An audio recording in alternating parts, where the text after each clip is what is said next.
I'm Lekha. So after a long time, I'm making a video to share some of my recent experiences with you. Like I happened to visit some of my uh, friends and family gatherings very recently, and there was a discussion that had happened about unique thinking, thought process, and what is the impact and applicability of unique thinking in the recent world, in the recent environment which we are looking at, the kind of things that we are coming across, the kind of situations and the context that we are going through. So is there any impact of unique process, or is unique process and unique thinking applicable for day-to-day context, and is it applicable in the professional context, and if so, which industry is it applicable for? When we are looking around things nowadays, we see everywhere the world is driven by thoughts, and there are several questions that are coming up as to, is this world driven by unique thinking? So for that question I say no. So this world is not driven by unique thinking and thought process. While I can say that we are experiencing a kind of thoughts driven world, and unique thinking and thought process and thought life cycle management is just a part of it. So when we talk about a thoughts driven world, there are so many other dimensions and directions of analysis and thinking that we need to go through, and we need to check when coming up with a justification or conclusion for a solution. While unique thinking, thought process, and thought life cycle management talks about what are the phases a thought passes through. Though it is the first ever defined concept in the genre of thoughts and mind, while I can say that it has got no applicability when it comes to whatever is happening outside, or I can say it has got minimal applicability, all or only to certain extent where it can be utilized, where the concept can be utilized when we are talking about the entire thoughts driven world. So what is this thoughts driven world? I'm sure every one of us is going through this kind of situation and circumstances and context in our lives, wherein people are communicating through minds, uh, don't require mobiles. Maybe at one point of time, after several years, there could be an era where we don't require laptops and mobiles for communication. We only can get through this mind to mind communication. I can't say that this will happen, but there is a possibility that it might happen when we are referring to the things that are happening around with us in the recent past and in the current past nowadays. So, what is this thought process? So when it comes to thought process and thought life cycle management, what are the stages of a thought that it passes through? It only talks about what are the stages of a thought, and how does a thought originate, and what is the next stage after we get an idea, and how do we execute our thought, and what is going to be the outcome of our thought in the form of actions that define our unique identity among others. How do we stand out unique? How do we have the distinguished uniqueness? If you talk in sales terms, the unique selling proposition, the USPs. So there needs to be some distinguishing criteria or the uniqueness that a person needs to have to recognize himself as an individual or by his name among people surrounding us within his friends and family.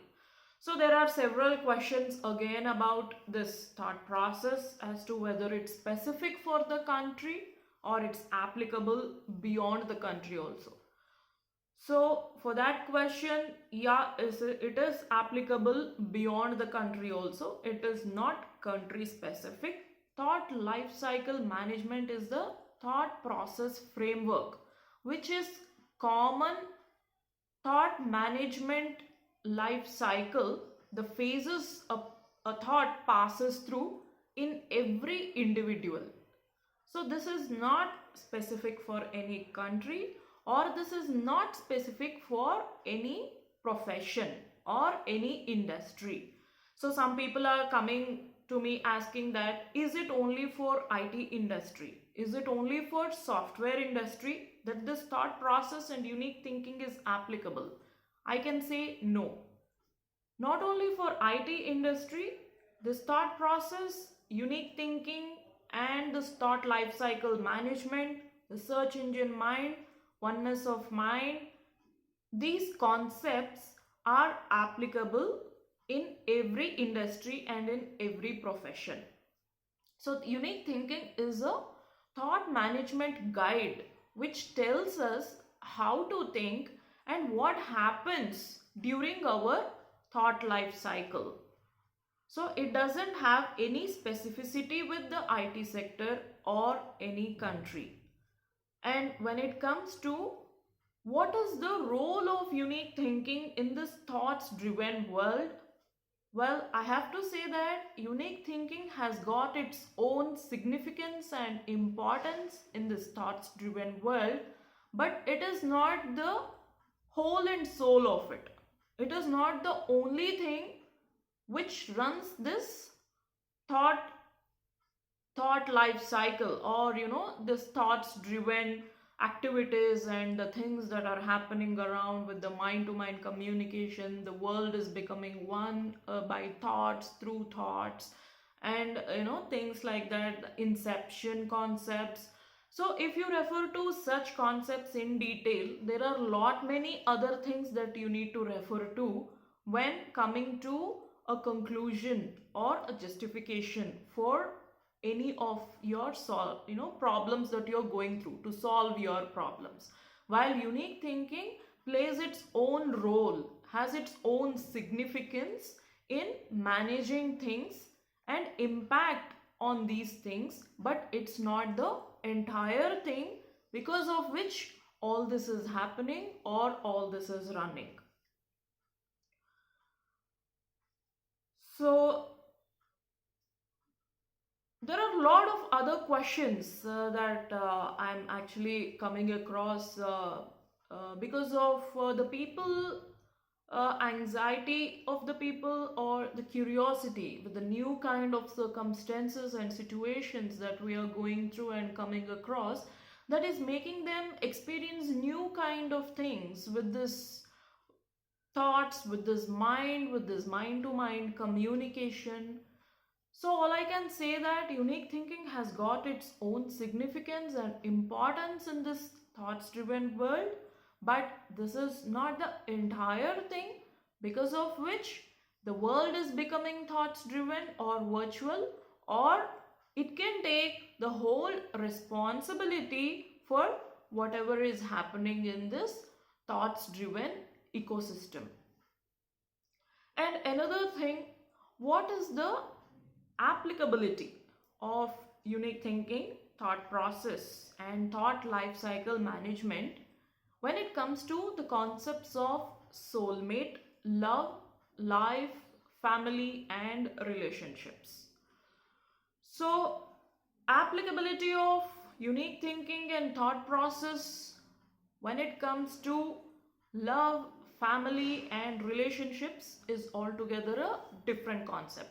So while I have to say that yes, it has its own role or own importance in driving the bonding between the families, between the relationships between the families, establishing that kind of family oriented family oriented culture or family oriented ecosystem, wherein there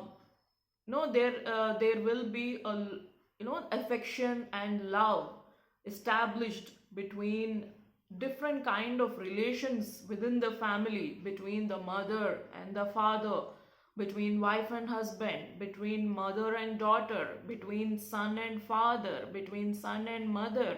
So all these things, what is the impact and applicability of unique thinking in personal context? Yes, unique thinking has got its impact and applicability in personal context as well as in the professional context.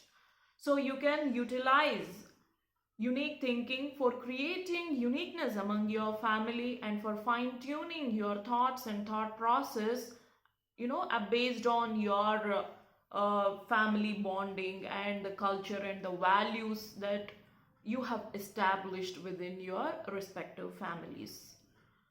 So when it comes to soulmate and love, yeah, soulmate is a concept which talks about the past life relationships, the concepts of reincarnation. So, a person born again with the same memories and visions in the current life that replicate their past life. They might not have the same kind of resemblance or the same place they were born earlier, but they have those memories and visions that are carried forward from their past life to their present life. So there is an in-depth analysis that we can have, that we can go through to proceed with the kind of to do the kind of research and analysis on this soulmate concept and past life relationships. And again, this has got different versions of it. When you talk about soulmate, is it on the negative side or is it on the positive side? There are again two sides of it, so it all depends on how you perceive things. So your perception towards things will replicate and reflect your opinion on that particular thing or that particular person. The way you form your opinion, the way you get that thought, the way you form your thought when you look at a person or when you look at a thing, it all depends on your own thought process. The same thing or the same person will not look similar, or all the people will not have the similar kind of opinion about a single person. So everybody will have different kinds of opinion about a person or about something. Some may not like it, some may like it, and some feel it to be correct, some don't feel it to be correct. It all depends on how they perceive their things, and which is again based on their family, their relationships, their thought process, the way they think, their opinionated minds, and etc., their location, their external stimulation that they are going to get in the form of audio and video messages, in the form of conversations within their family, within their friends, within the public. So all this will form the opinion towards something, towards a person or an object. So it altogether is a different thought provoking life cycle or thought process life cycle that is specific for the person, that makes the person the way he is. Not all people think similar. So when it comes to this soulmate, there are again different versions of it, the negative version of it and the positive version of it.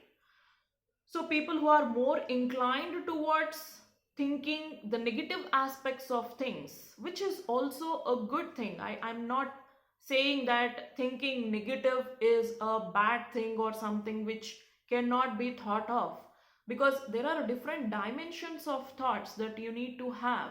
So even negative thinking negatively and adversely is also one of the dimensions of your thought process. So that has got altogether a different concept with negative aspects of souls and things like that. But unique thinking doesn't cover those topics. Unique thinking only talks about what are the phases of your thought. How do you get your ideas, and how do you execute your ideas, and what is the outcome of your ideas, and how the ideas and the thoughts are recurred, and how do you remember, how do you memorize, what are the visions, what are the dreams. So these are the topics that are covered in unique thinking, but it doesn't cover anything end to end. It doesn't cover things in entirety. I have been hearing many people asking whether your soulmate concept is related to unique thinking and thought process, and whether it has got negative impact and negative application. So can we relate this topics with the paranormal and parapsychic things which are we are coming across at times, which is really very weird, which we don't have any answer about, the superficial things or abnormal things that they have experienced in their lives with their the surroundings or the family they know and the friends they know. So I'm hearing many things, people asking about that, but no, unique thinking doesn't cover everything about thoughts end to end in entirety. Because if you talk about the positive aspects of life, yeah, it is like reincarnation. A person could be something in their past life while they are born as something in their present life, but they remember that they have the visions of that, and they remember their partners. Some of the people remember their partners as well as to what they are, how they are, but they could be entirely different in the present life. But again, some people are asking different kind of questions as to whether they will be able to recognize two people who are connected in past life in the present life. The answer is maybe yes, maybe no. They might, if both of them have the same set of visions and memories that are connected to their past life, if those two people come across, they might recognize each other, and at times they might ignore and might not recognize each other as well. So it all depends on the kind of life, the kind of the belief system that you have. What kind of belief system you have. You're inclined towards what? You're inclined towards more practical aspect of things, materialistic aspect of things, or philosophical aspect of things, and how you have fine tuned your thought process. So it all depends on these criteria when you reason about something or justify about something. So this is again, unique thinking doesn't cover the end to end aspects of this thoughts driven world. Unique thinking is only a part of it, which talks about thought life cycle management. How does a thought occur, and what is called an idea, and what is called thought sustenance, what is called thought realization, what is called thought execution,